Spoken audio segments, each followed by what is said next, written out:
I went to law school in Mexico, and I was practicing as a trademark lawyer in Mexico, and I loved my job, loved my career.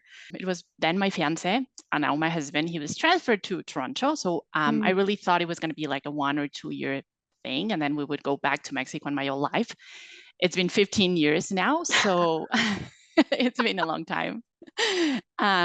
So what happened in that case, I couldn't practice in Canada.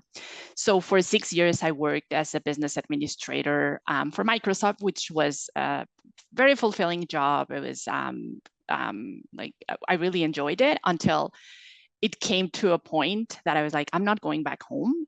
I miss like the legal side of things and being more in touch with what I went to school for. So that's at that point, I had already been in Canada for 6 years. I've had already heard about York University, about Osgoode. I knew it, the reputation. So I started thinking about how do I bridge that gap between my experience and my knowledge in Mexico and just to try to go back into the legal field in some sort.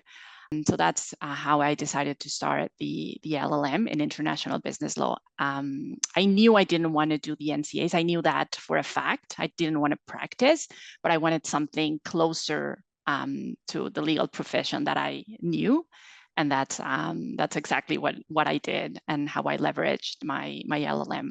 So I think the program was the perfect tie to what my legal profession was in Mexico and what I ended up doing in compliance. So the International Business Law LLM, it's really, as its name mentions, it's very international. So there's arbitration, commercial arbitration, international finance, contracts, and not like a different level, like a higher level of expertise. And that's, I think, what bigger companies are looking for, that knowledge and those skills. Something that my manager told me like years after hiring me, that it was, she said that me having an LLM in Osgoode was definitely like the key decision maker factor or one of the key factors in making that hiring decision.